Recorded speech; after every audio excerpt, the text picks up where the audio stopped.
YouTube. Hey. What's up? Hey, today we got to clear some stuff up. Got a lot of people that might be a little confused about it. Pipeline, oil field, fabrication, what we do is not long-term jobs. And, I mean, I hate to say it, but that's probably a lot of the reason we get paid the amount of money we do. That job I talked about up in North Dakota, I sent the number to a lot of people, and Dwayne called me and he says, hey, he says, all these guys want long-term jobs. And he's like, I tried to explain to him that it's a short-term deal.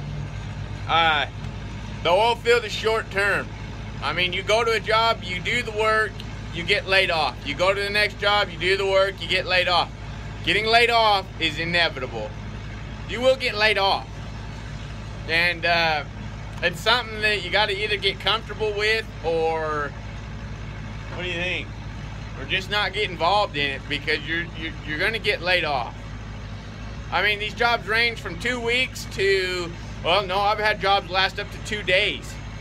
Had people call me, say, hey, I need a welder for a tie-in. No problem, we'll be there. Go get it done. Okay, thanks for your help. And that's the end of it. They can last up to like 2 years if you get on a really good job, you know? I mean, I've heard of them going longer, but what I'm trying to say, guys, is don't expect a job to last your whole welding career. Expect it to last about 3 months.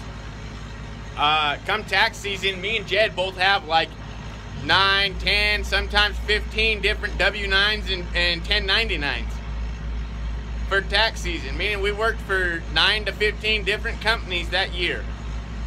Not because we drug up, or not because we quit, or, you know, whatever it is. We got laid off, the job came to an end, and they said, thanks for your help, we'll see you on the next one. That's how it is.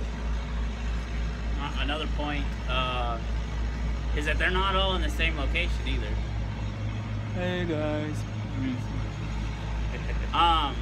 They're not all in the same location, so don't plan on saving your money, or at least a chunk of your money, in order to travel to the next spot, because you might be in Texas one day, North Dakota the next day, Ohio the next day, Philadelphia the next day.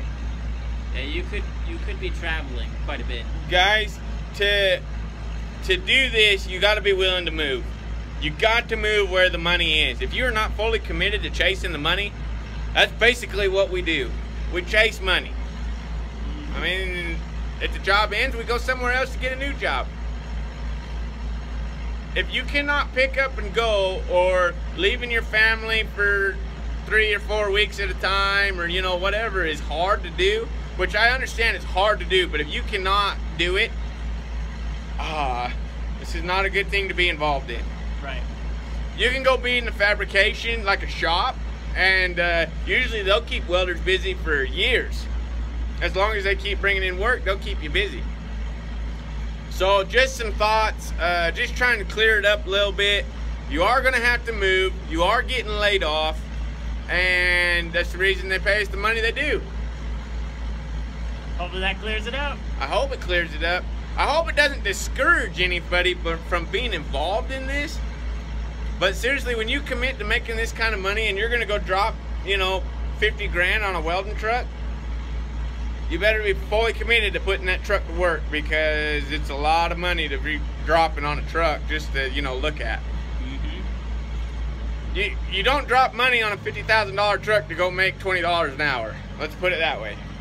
Right. Okay, so be willing to move. Always have another network contact, something that has a job, because who knows what's going to happen. You could get laid off that day. Another thing you need to look at is a lot of these companies will string you along, and it's not a bad thing. I don't think it's a bad thing. If I owned a damn company, I'd string you along too, for a simple reason. For when they say, hey, we don't have any more work after this week, what does everybody do? They all leave. Well, now they are stuck with a week's worth of work and nobody to do it. So you can't blame the company for stringing you along, because welders are they're known for leaving quick. Really flighty. They're really flighty. They always have another contact. That's a good thing, not a bad thing. Not a bad thing. It's a great thing.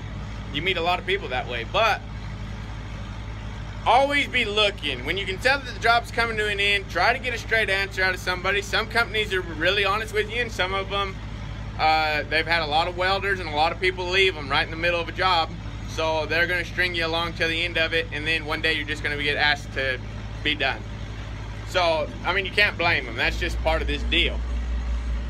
But networking. I seriously talk to you guys almost every video about making contacts. If you do not go out and actually put forth the effort to make a contact and have the means to get a hold of a lot of people at one time, you're gonna starve to death. Right. So, anyways, y'all, be blessed. Like, subscribe, comment. SchofieldWelding@gmail.com. I want everybody's contact info. Eventually, somebody is going to be a welder, a welding inspector, something. I might have a job and you might have a job. So when either one of us winds up getting laid off, maybe one of us, yeah, we help each other out. This is what this YouTube channel is for. So talk to y'all later. Like, subscribe, be blessed. See ya.